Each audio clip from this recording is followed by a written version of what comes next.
Istilah tuna laras berasal dari kata tuna yang berarti kurang dan laras berarti sesuai. Jadi anak tuna laras berarti anak yang bertingkah laku kurang sesuai dengan lingkungan. Perilakunya sering bertentangan dengan norma-norma yang terdapat di dalam masyarakat tempat ia berada. Penggunaan istilah tuna laras sangat bervariasi berdasarkan sudut pandang tiap-tiap ahli yang menanganinya. Seperti hal pekerja sosial menggunakan istilah sosial management terhadap anak yang melakukan penyimpangan tingkah laku. Ahli hukum menyebutnya dengan juvenile delinquency. Menurut para ahli public law 94-242 Undang-Undang tentang PLB di Amerika Serikat mengemukakan pengertian tuna laras dengan istilah gangguan emosi, yaitu gangguan emosional adalah suatu kondisi menunjukkan salah satu atau lebih gejala-gejala yang berikut dalam satu kurun waktu tertentu. Dengan tingkat yang tinggi yang mempengaruhi prestasi belajar. A. Ketidakmampuan belajar dan tidak dapat dikaitkan dengan faktor kecerdasan, penginderaan, atau kesehatan. B. Ketidakmampuan menjalin hubungan atau menyenangkan teman dan guru. Kaufman 1977 mengemukakan penyandang tuna laras adalah anak yang secara kronis mencolok berinteraksi dengan lingkungan dengan cara secara sosial tidak dapat diterima secara pribadi, tidak menyenangkan, tetapi masih diajar untuk bersikap yang secara sosial dapat diterima secara pribadi menyenangkan. Menurut Seisman dan Measure mengemukakan bahwa anak tuna laras adalah anak secara kondisi dan terus-menerus menunjukkan. Pengklasifikasian anak tuna laras banyak ragamnya, di antaranya 1. Klasifikasi yang dikemukakan oleh Rosembra dan kawan-kawan tahun 1992 adalah anak tuna laras yang dapat dikelompokkan atas tingkah laku yang beresiko tinggi seperti hiperaktif, agresif, pembangkang, delinkuensi, dan yang menarik diri dari pergaulan, dan beresiko rendah autisme dan skizofrenia. Secara umum, anak-anak tuna laras menunjukkan ciri-ciri tingkah laku anak yang ada persamaannya pada setiap klasifikasi, yaitu kekacauan tingkah laku, kecemasan, kurang dewasa, dan agresif. Selain itu, banyak tingkah laku anak-anak yang digolongkan tuna laras yang belum mendapat layanan khusus.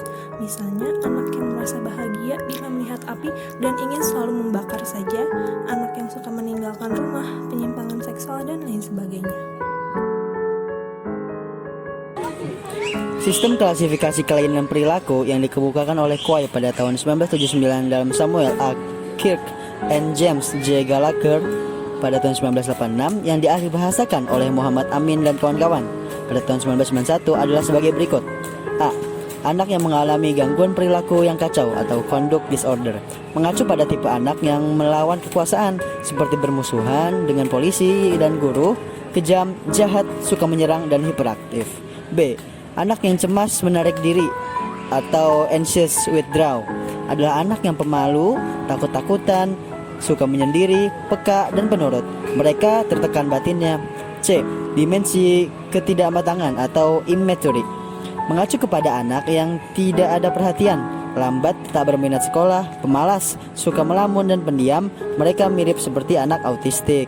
Dan D, yaitu ada anak agresi sosialisasi atau socialized agresif, mempunyai ciri atau masalah perilaku yang sama dengan gangguan perilaku bersosialisasi dengan geng tertentu. Anak tipe ini termasuk dalam perilaku pencurian dan pembolosan. Mereka merupakan suatu bahaya bagi masyarakat umum.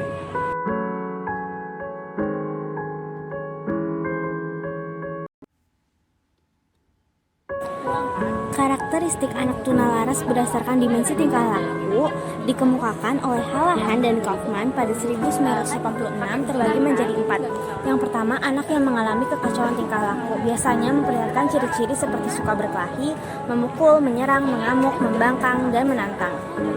Kemudian yang kedua, anak yang sering merasa cemas dan menarik diri, biasanya dengan ciri-ciri khawatir, cemas, ketakutan, kaku, pemalu, segan, terasing, tak berteman, rasa tertekan, rendah diri, kurang percaya diri, mudah bimbang, sering menangis, pendiam, dan suka berrahasia.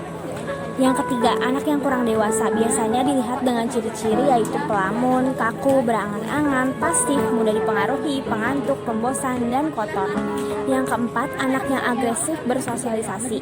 Biasanya dapat dilihat dengan ciri-ciri yaitu mempunyai komplotan jahat, mencuri bersama kelompoknya, loyal terhadap teman nakal, berkelompok dengan geng, suka di luar rumah sampai larut malam, bolos sekolah, dan minggat dari rumah.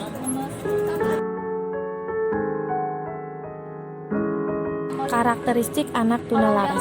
Berikut ini akan dikemukakan karakteristik yang berkaitan dengan segi akademik, sosial, atau emosional, fisik, atau kesehatan anak tunalaras. Karakteristik akademik. Kelainan perilaku akan mengakibatkan adanya penyesuaian sosial dan sekolah yang buruk. Akibat penyesuaian yang buruk tersebut, maka dalam belajarnya memperlihatkan ciri-ciri sebagai berikut. 1. Pencapaian hasil belajar yang jauh di bawah rata-rata. 2. Seringkali dikirim ke kepala sekolah atau ruangan bimbingan untuk tindakan disipliner. 3. Seringkali tidak naik kelas atau bahkan keluar sekolahnya. 4. Seringkali membolos sekolah. 5. Lebih sering dikirim ke lembaga kesehatan dengan alasan sakit atau perlu istirahat. 6. Anggota keluarga, terutama orang tua, lebih sering mendapat panggilan dari petugas kesehatan atau bagian absensi. Karakteristik sosial atau emosional.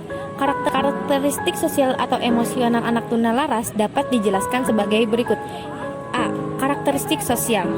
1. Masalah yang menimbulkan gangguan bagi orang lain dengan ciri-ciri perilaku tidak diterima oleh masyarakat dan biasanya melanggar norma budaya dan perilaku melanggar aturan keluarga, sekolah, dan rumah tangga. 2. Perilaku tersebut ditandai dengan tindakan agresif, yaitu tidak mengikuti aturan, bersifat mengganggu, mempunyai sikap membangkang atau menentang, dan tidak dapat bekerja sama. 3. Melakukan kejahatan remaja, seperti telah melanggar hukum. B. Karakteristik emosional. Adanya hal-hal yang menimbulkan penderitaan bagi anak, seperti tekanan batin dan rasa cemas. 2. Adanya rasa gelisah, seperti rasa malu, rendah diri, ketakutan, dan sangat sensitif atau perasa. Terakhir, karakteristik fisik atau kesehatan anak tunalaras biasanya ditandai dengan adanya gangguan makan, gangguan tidur, dan gangguan gerakan. Kelainan lain yang berwujud kelainan fisik seperti gagap, buang air tidak terkendali, sering mengompol, dan jorok.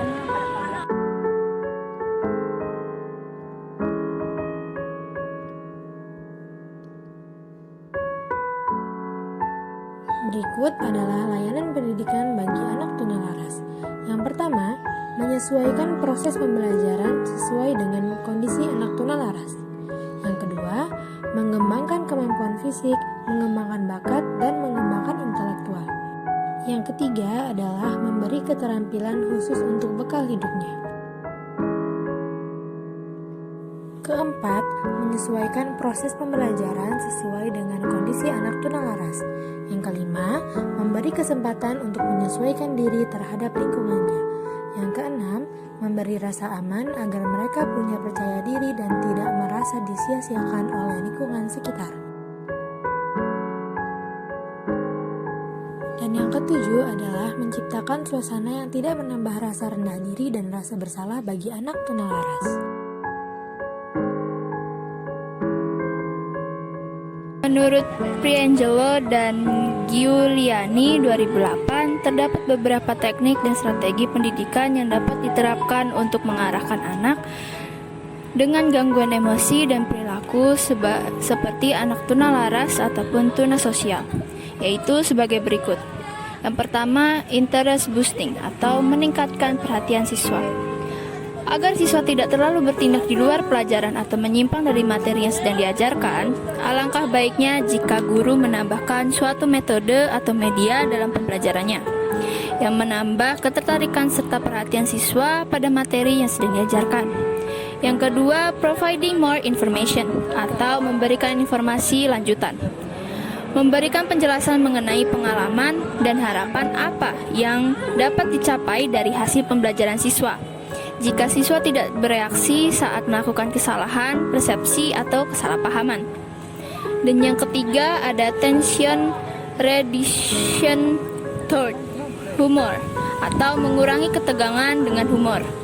Seringkali suatu masalah yang potensial sekalipun akan terendamkan jika diselingi dengan humor. Kecemasan, ketakutan, bahkan sebuah tanda pasti membuat tiap orang terbawa dalam reaksi negatif. Namun, keadaan ini perlahan dapat terendam dengan datangnya selingan humor. Acknowledging the message atau memberikan suatu pesan pengakuan. Memberi pesan pengakuan dengan jujur dengan cara tidak menghakimi adalah lebih baik dibanding memberikan pengakuan dengan cara menentang. Dengan cara ini, perilaku yang dihasilkan akan lebih baik karena siswa belajar untuk menghargai serta menghormati orang lain. Dan yang kelima, sinyal interference atau sinyal interferensi, termasuk teknik pengendalian emosi dan perilaku siswa dengan cara non